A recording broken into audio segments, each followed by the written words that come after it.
মিষ্টি মিষ্টি কীর্তনের সুরে গান করো, সংস্কৃত শ্লোক ব্যাখ্যা করো, কিন্তু তুমি লাঠি সোনা নিয়ে পয়সা আদায় করছো, এই জিনিসটা তোমাকে একদম মানাচ্ছে না নিমাই। তুমি কি চাইছো পরিষ্কার করে বলো। আমি চাইছি কর। কর তোমাকে আমরা কর দিতে বাধ্য নাকি? তুমি কি সরকারি অফিসার?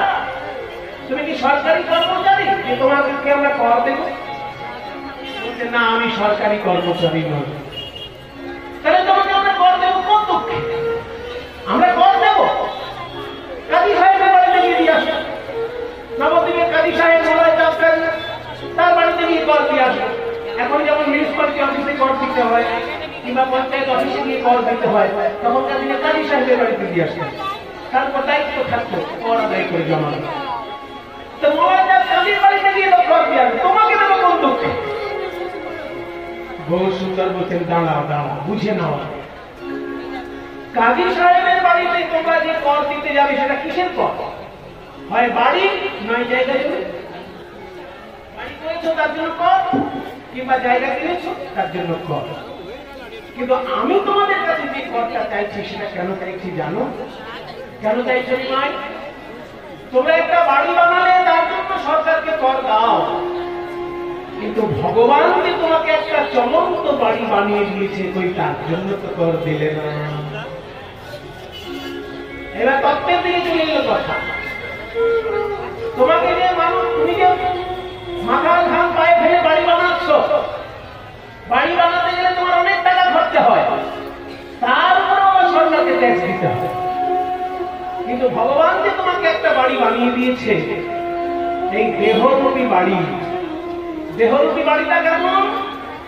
8 কুঠুরি 9 দরজা, মাঝে মাঝে ছলকা কাটা, তার উপরে সদর কঠা, আয়না মহল তাই, খাঁচার ভিতর অচিন পাখি কমে আসে যায়। 8খানা দরজা, 8খানা ঘর, 9টি দরজা তোমার এই দেহ বাড়িতে। 8টি ঘর বলতে কোনটা? ওগুলো ধ্যান করে উপলব্ধি করতে হয়, ধ্যানের দ্বারা উপলব্ধি করতে হয় যে মাথায় সহস্রলাল পদ্ম, দুটি ভুরুর মাঝখানে একটি পদ্ম, কণ্ঠে একটি পদ্ম, হৃদয়ে একটি পদ্ম, নাভিতে একটি পদ্ম, নাভিনিম্নে একটি পদ্ম, মেঘ্রমূলে একটি পদ্ম, মেঘ্র অগ্রে একটি পদ্ম। মোট 8টি পদ্ম পুরো শরীরের মধ্যে ধ্যান করতে হয়, ওইগুলো কুঠুরি বলা হয়। 8 কুঠুরি, 8 তলা বাড়ি বানিয়ে দিয়েছে ভগবান। 9টি দরজা কই? এই যে দুটো চোখ, দুটো কান, নাকের 2 ছিদ্র, মুখের একটি ছিদ্র, পায়ু এবং মুখস্থ। মোট 9টি দরজা বানিয়ে দিয়েছে ভগবান, 8খানা ঘর বানিয়ে দিয়েছে ভগবান। তার জন্য তুমি ভগবানকে কি দিলে? কিছুই দিলে না। ওই জন্য আমি আজকে লাঠি নিয়ে দাঁড়িয়েছি, কর দাও। লালন ফকির বলেছেন, লালন ফকির, 8 কুঠুরি 9 দরজা, মাঝে মাঝে ছলকা কাটা, 8 কুঠুরি 9 দরজা, আটা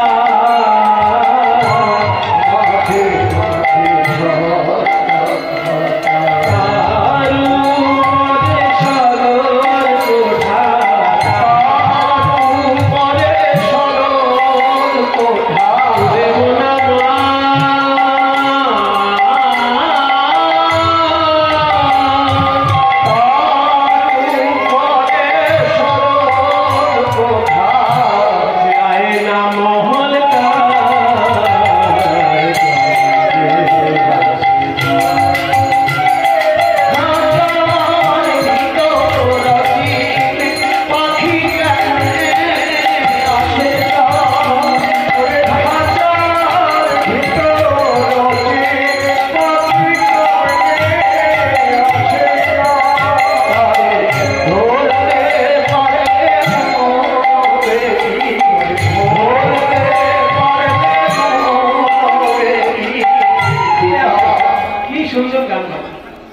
এই দেহটা হলো খাঁচা, আর অচেনা পাখি হলো আত্মা। আত্মা কেমন দেখতে আমরা কেউ জানি না। অচেনা পাখি আত্মা, কখন আসছি কখন যাচ্ছে বোঝার উপায় নেই। খাঁচার ভিতর অচিন পাখি কমনে আসে যায়। আটকুঠুরি নয় দরজাটা, মাঝে মাঝে ঝরকা কাটা, তার উপরে সতর্ক আয়না মহল। তোরে মন, তুই এতই বোকা, শুধু খাঁচাটাকে দিনরাত রং করছিস, খাঁচার ভিতরে যে পাখি কাঁপছে তাকে খাবার দিচ্ছিস না। এই খাঁচাটা নিয়ে আমরা পড়ে আছি, স্নো মাছি, পাউডার মাছি, কত কি মাছি খাঁচাটায়। কিন্তু খাঁচার ভিতর আত্মা, আত্মা কেঁদে কেঁদে বলছে যে আমাকে একটু হরিনাম শোনাও, আমাকে একটু গীতা পাঠ শোনাও, আমাকে একটু ভাগবতের কথা শোনাও, আমাকে একটু রামায়ণ মহাভারতের কথা শোনাও। আমরা তা শোনাচ্ছি না, শুধু দেহটাকে নিয়ে পড়ে আছি, খাঁচা নিয়ে আমরা ব্যস্ত, পাখিটার দিকে তাকানোর সময় নেই। লালন বলছেন মন তুই রইলি খাঁচারি আসে, খাঁচারে তোর কাঁচা বাসে খাঁচারি আসে,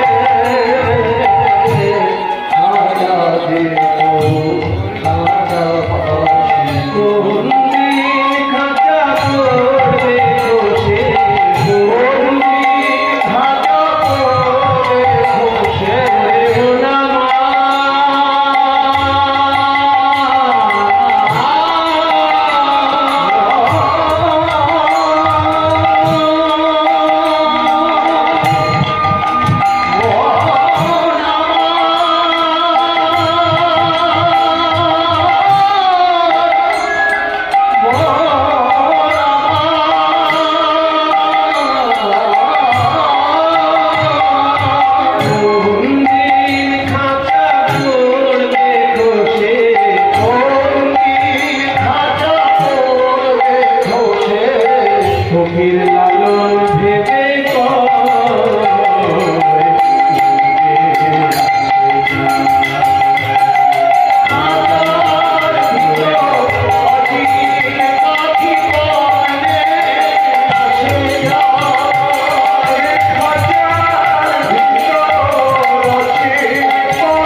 আমরা কেউ জানি না, আমরা এতই বোকা, খাঁচাটাকে নিয়ে ব্যস্ত, পাখিটার দিকে ফিরেও তাকাই না।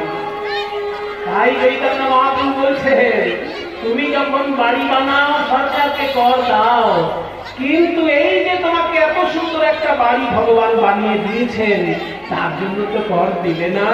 আমি ওই জন্য লাঠি নিয়ে হাত পেতেছি, আমার হাতে কর দাও। বলছি যে তুমি হাত পেতেছ ভগবানের হয়ে, হ্যাঁ আমার হাতে কর দাও। আচ্ছা নিমাই কিসের কর দেব? দান দেহ, দান দেহ, দান দেহ, দান দেহ, আজ বলি গোরা ডাকে গো,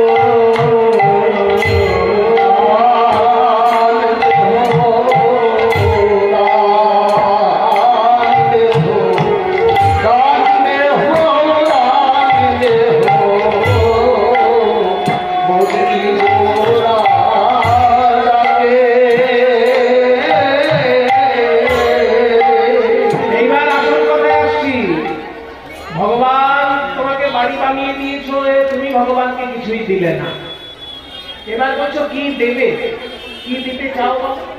বলে কর হিসেবে তোমরা টাকা দিই। ভগবানকে টাকা দিলে ভগবান সন্তুষ্ট হয়ে যাবে? অবশ্যই না, কারণ টাকা দিয়ে ভগবানের কর তুমি কোনোদিন শোধ করতে পারবে না। পৃথিবীতে কিছু কিছু ঋণ আছে যেগুলো কোনোদিন টাকা দিয়ে শোধ করা যায় না। যেমন শিক্ষকের শিক্ষা। আপনি শিক্ষককে একটা দক্ষিণা দিতে পারেন, কিন্তু তা বলে শিক্ষা আপনি কোনোদিন ফিরিয়ে দিতে পারবেন না। শিক্ষক যদি বলে যে আমি তোমায় আজ অব্দি যা যা শিখিয়েছি সব আমায় ফেরত দাও, আপনি ফেরত দিতে পারবেন তাকে? ঋণ শোধ কিন্তু আপনি করতে পারবেন। হ্যাঁ, শিক্ষকের সংসার চলার জন্য আপনি কিছুটা তাকে দক্ষিণা দিতে পারেন, তা বলে আপনার ঋণ শোধ হচ্ছে না।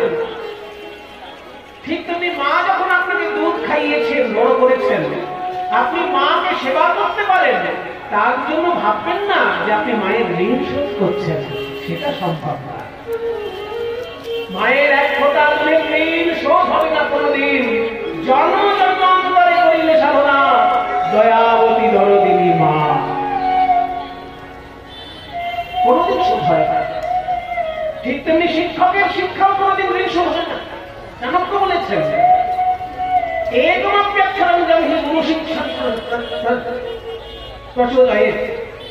একটা অক্ষর যদি মাস্টার মশাই ছাত্রকে শিক্ষা দেয়, পৃথিবীর নাস্তি তদ্রব্যম অনির্ণী হবে। কত বড় কথা বলেছিলেন চাণক্য।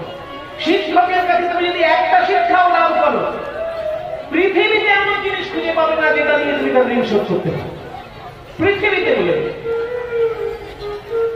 পৃথিবীর নাস্তি তদ্রব্যম যৎ দত্ত্বা, সেরকম কোনো দ্রব্য নাই যা দিয়ে সব সে ছাত্র অনঋণী হবে, ঋণমুক্ত হতে পারে।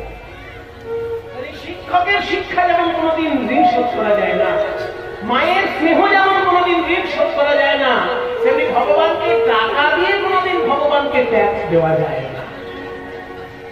কারণ তুমি যে জন্মটা বহন করছো, এই যে জীবনটা বহন করছো, এত সুন্দর দেহ বাড়ি ভগবান তোমাকে বানিয়ে দিয়েছে। তুমি এই জন্মে শুধু ফাঁকি দিয়েছো তা নয়, আগের জন্মে ফাঁকি দিয়েছো, তার আগের জন্মে ফাঁকি দিয়েছো, তার আগের জন্মে ফাঁকি দিয়েছো।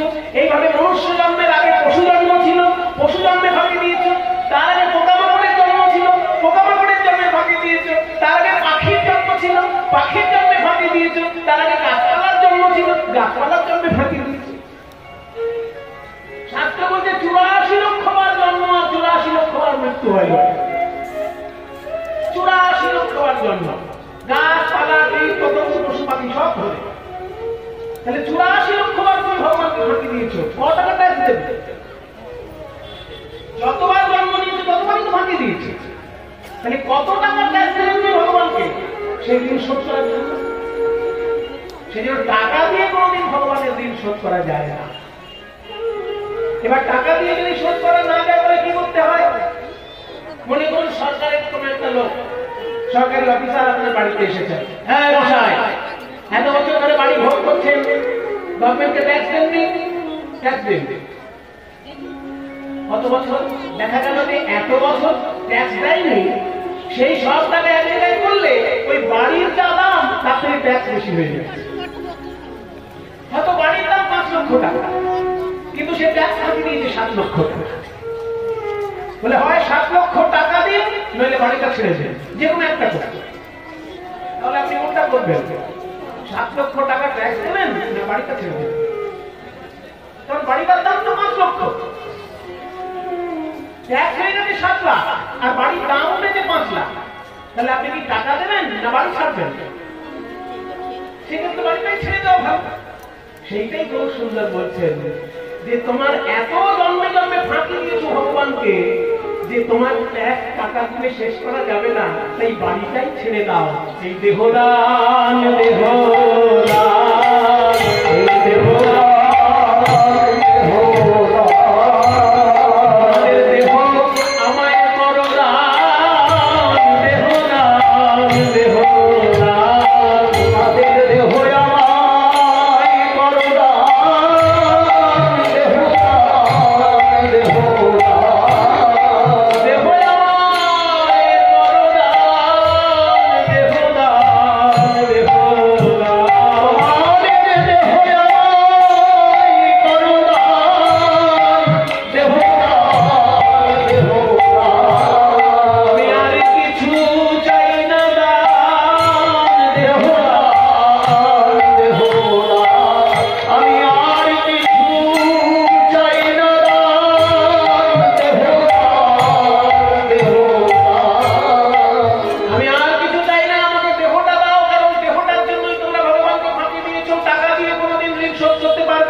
খণ্ডন করার ক্ষমতা আমাদের কারণ নেই।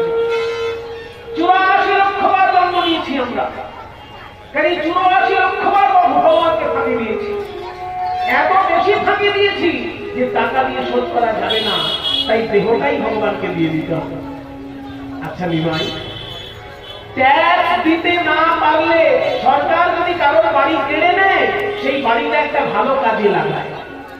কি মায়েরা, মনে করুন আপনার বাড়ি সরকার কেড়ে নিল, তার আপনি ট্যাক্স দিতে পারেন না।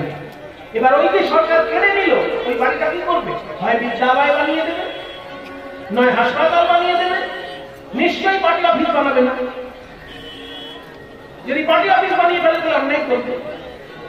পার্টি অফিস বানাতে গেলে পার্টির ফান্ড থেকে টাকা খরচা করে বাড়ি কেন? লোকের বাড়ি কেড়ে নিয়ে কেন অফিস করছে? জনগণ বিরোধিতা করছে। সেই জন্য আপনার বাড়ি যদি সরকার কেড়ে নেয়, সেটা পার্টি অফিস করে থাকার ক্ষমতা সরকারের নেই। কেউ কেস করলে সরকার হেরে যাবে তার কাছে। সরকার সেটাকে কি করতে পারে? হয় বিদ্যালয় করে দিতে পারে, নয় সেটাকে একটা হাসপাতাল করে দিতে পারে। জনকল্যাণমূলক কোন একটা কাজে সেই বাড়িটাকে কাজে লাগাবে। যদি ট্যাক্স দিতে না পারলে সরকার কেড়ে নেয় বাড়ি, হয় বিদ্যালয় নয় হাসপাতাল। তাহলে আমি ভগবানকে কর দিতে পারিনি বলে আমার দেহটা যদি ভগবানকে দিয়ে দিই, নিমাই তোমাকেই যদি আমার দেহটা দিয়ে দিই, তুমি আমার দেহ নিয়ে কি করবে? সেটা আমার জানার অধিকার আছে তো? তুমি আমার দেহটা নিয়ে কি করবে? বহু সুন্দর বলছে, নিশ্চয়ই অধিকার আছে, নিশ্চয়ই তোমার জানার অধিকার আছে। তোমার দেহ নিয়ে আমি কি করব? মনুষ্য দেহ পৃথিবীর মধ্যে সব থেকে বেশি মূল্যবান দেহ। যত রকমের দেহ আছে, হাতির দেহ, বাঘের দেহ, কুকুরের দেহ, গরুর দেহ, সব থেকে বেশি মূল্যবান কোন দেহ? নরদেহ। কারণ নরদেহ একমাত্র আধ্যাত্মিক উপাসনায় কাজে লাগে। নরদেহে একমাত্র ব্রহ্মজ্ঞান লাভ হয়, নরদেহে একমাত্র গোলকের প্রেম লাভ হয়।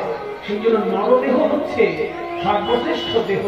সেই দেহ যদি আমি নিই, আমি কি করবো জানো? কি করবো জানো?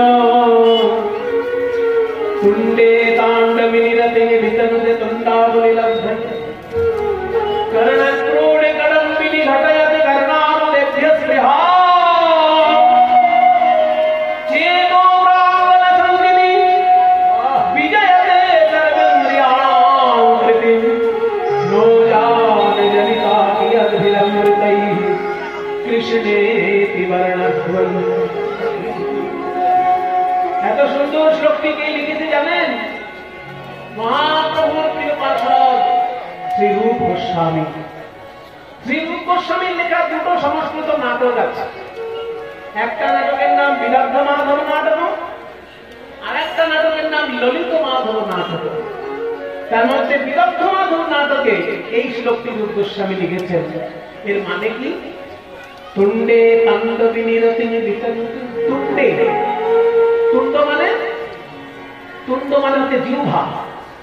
তাণ্ডবিনিরতে বিতনুতে, জিহ্বা যেন তাণ্ডব নৃত্য করে। কৃষ্ণ নাম এত মধুর যে একবার উচ্চারণ হলে জিহ্বা যেন তাণ্ডব নৃত্য করে। আরো বলবো, আরো বলবো, আরো বলবো। তুণ্ডে তাণ্ডবিনিরতে বিতনুতে তুণ্ডাবলিলব্ধ। তুণ্ডাবলি মানে আরো জিহ্বা পাওয়ার জন্য জিহ্বা যেন তাণ্ডব নৃত্য করে। এত স্বাদ, এত মধুরতা কৃষ্ণ নামে। কর্ণক্রোড়ে কদম্বিনী, কানে যখন প্রবেশ করে কৃষ্ণ নাম, ঘটায়তে কর্ণানুদেভ্য স্পৃহা, কোটি কোটি কান পাবার বাসনা হয়। চেতো প্রাঙ্গণ সঙ্গিনী, চিত্ত প্রাঙ্গণে যখন কৃষ্ণ নাম প্রবেশ করে, বিজয়তে সর্বেন্দ্রিয়াণাং কৃতিম, সমস্ত ইন্দ্রিয়ের কাজকে জয় করে নেয়। সমস্ত ইন্দ্রিয় যখন কৃষ্ণ চায়, শুধু কৃষ্ণ চায়। এত মধুর কৃষ্ণ নাম। নো জানে, আমি জানি না ভাই, কিয়দ্ভিলম্বিতৈঃ, কতটা অমৃত দিয়ে। কৃষ্ণেতি বর্ণাদ্বয়ী জনিতা, কৃষ্ণ এই দুটো অক্ষর, এই দুটো অক্ষর কতটা অমৃত দিয়ে তৈরি আমি জানি না। যে একবার জিহ্বায় উচ্চারণ করলে লক্ষ লক্ষ জিহ্বা পেতে ইচ্ছা হয়, একবার কানে প্রবেশ করলে কোটি কোটি কান পেতে ইচ্ছা হয়, একবার হৃদয়ে প্রবেশ করলে সর্বই অঙ্গ কৃষ্ণকে কাছে পেতে চায়। কৃষ্ণ নামে এত মধু, আমার একটা জিহ্বায় বলে আশা মেটে না, আর দুটো কানে শুনেও আশা মেটে না। তাই তোমাদের দেহগুলো যদি আমায় দেহ দাও ভাই, তোমাদের দেহগুলো যদি আমায় দাও, আমি কি করবো জানো? তোমাদের দেহ নিয়ে আমি তখন কি করবো জানো? তোমাদের জিহ্বা তখন আমার জিহ্বা, তোমাদের কান তখন আমার কান, তখন তোমাদের জিহ্বা নিয়ে আমি নাম গাই।